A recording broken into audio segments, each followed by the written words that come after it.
कार्यकर्त्याची बैठक बोलावली। आता तू प्रश्न विचारताना आमदाराच्या 7 कोटीचं घालायची काही गरज आहे का? म्हणजे बैठक आम्हाला आमच्या पुरता प्रश्न विचारायचा असेल तर आमची आज बैठक झाली। बहुतांशी कार्यकर्त्यांनी, अनेक ज्येष्ठ नेत्यांनी सुद्धा मत मांडलं की जर महाराष्ट्रामध्ये महायुतीचं सरकार आहे, या सरकाराच्या बाबतीत जनभावना चांगल्या नाहीत, सरकार शेतकरी विरोधी आहे, या सरकाराच्या कारकिर्दीमध्ये सर्व जनता अस्वस्थ आहे, सरकार दिशाहीन आहे आणि या सरकारला पराभूत करायचं असेल, या महायुतीला पराभूत करायचं असेल तर आपणही यावेळी स्वतंत्र न निवडणुका जिल्हा परिषद पंचायत समिती लढवता महाविकास आघाडीसोबत आपण आघाडी करून निवडणुका लढवाव्यात, जेणेकरून की आता जे काही महाराष्ट्रात चालू आहे, म्हणजे जे सामाजिक क्षेत्रात वातावरण खराब करण्याचं असेल, आर्थिक क्षेत्रातली पिछेहाट असेल, शेतकरी समाजाला एवढं मोठं संकट आल्यानंतर निराश करण्याचा प्रकार असेल, सर्व आघाड्यावर हे सरकार अपयशी आहे। यांचा पराभव स्थानिक स्वराज्य संस्थांमध्ये करणं आवश्यक आहे। त्यासाठी आपण सगळ्यांनी एकत्रित येऊन महाविकास आघाडीसोबत शक्यतो आघाडी करावी, असा सर्वानुमते सगळ्यांच्याच बोलण्यातला तो सूर होता। आणि मग बैठकीच्या शेवटी आमचे ज्येष्ठ नेते दत्ता पवार आणि जिल्हा परिषदेचे माजी उपाध्यक्ष दिलीप दादा, आम्ही 2 माणसाची समिती नेमली। त्यांना सांगितलं की बाबा, पुढच्या काळामध्ये महाविकास आघाडीच्या नेत्याबरोबर तुम्ही संपर्क करा, त्यांच्यासोबत बैठक करा, काय वाटाघाटी करा। आणि त्या बैठकीचा निर्णय असा झाला की येणाऱ्या सगळ्या स्थानिक स्वराज्य संस्थेच्या निवडणुका हा महाविकास आघाडीबरोबर जाऊन लढवायच्या, असा निर्णय झाला। महाविकास आघाडीसोबत एमआरएसचा निर्णय झालेला म्हणजे प्रयत्न करणार। उत्सुक वगैरे नाही, उत्सुक तर सगळ्यालाच मुख्यमंत्री वाटते, उत्सुकाचा विषय नाही।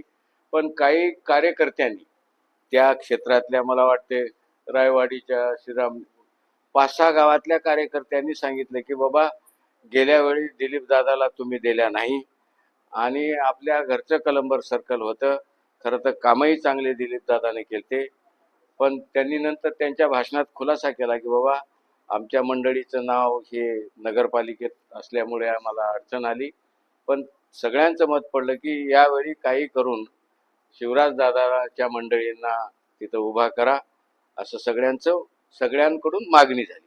आणि ती आता समिती ठरवेल, वाटाघाटी ठरवेल, काय आघाडी करायचं म्हणल्यानंतर, पण मागणी झाली शिवराज दादाची कलंबर। कारण दादांनी आधीच खुलासा केला, दिलीप दादांनी, की बाबा, मी विधानसभा लढविलेला उमेदवार आहे, कधी काळी भविष्यात जर माझ्याकडून, मी तर तसं चांगलं काम नेहमी करतो, रस्त्यावरला कार्यकर्ता आहे, पण कधी काळी जर तशी परिस्थिती तयार झाली तर या क्षेत्रामध्ये मी विधानसभेलाच लढवील, कारण मी जिल्हा परिषदेत उपाध्यक्ष राहिलेला आहे, त्याच्यामुळे मी आता खाली जिल्हा परिषदेला येणार नाही, मी लढविली तर विधानसभाच लढवेल, पण शिवाजी दादाला द्यावं, असं त्याचंही समर्थन पडलं। आम्ही सर्वतोपरी प्रयत्न करून त्यांना विजयी करू।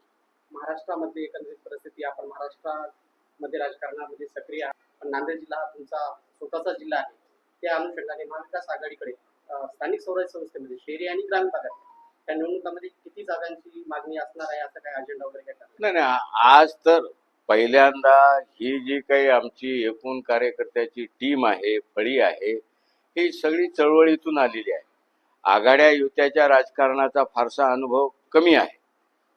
आता हे सगळे नेते एकत्र बसतील, कारण त्यांची अगोदर 3 पक्षाची आघाडी आहे, छोट्या मोठ्या संघटना आहेत, त्यामध्ये आता कोण कोणाची किती शेअरिंग, किती वाटा, हे आज कसं सांगता येईल। पण निश्चितपणे आमचंही 40 वर्ष या जिल्ह्यामध्ये काम आहे। मला वाटते मान सन्मान महाविकास आघाडी निश्चित आमच्या माणसांचा किंवा आमच्या पक्षाचा मान सन्मान निश्चित राखतील। आणि कोणी आघाडीत जर जे वरिष्ठ आहेत त्यांनी मान सन्मान नाही राखला तर मग स्वतंत्र लढवायला तर मोकळीच आहे। काय शुभेच्छा असतील आमच्या तुम्हा सगळ्या मंडळींना मनापासून आमच्या पक्षाच्या वतीनं, आमच्या कुटुंबाच्या वतीनं शुभेच्छा आहेत।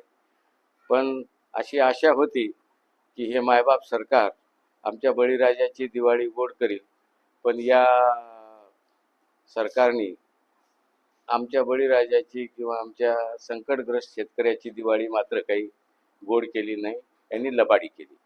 तरी पण आम्ही वर्षानुवर्षे त्या नाळाचे आहोत, त्याच्यात जन्मलो, आयुष्यभर त्यांच्यासाठी काम करतो. आमची सगळी शेतकरी समाजाला आणि ग्रामीण समाजाला आणि सर्व कष्टकरी समाजाला आमचं सांगणं आहे की घाबरू नका.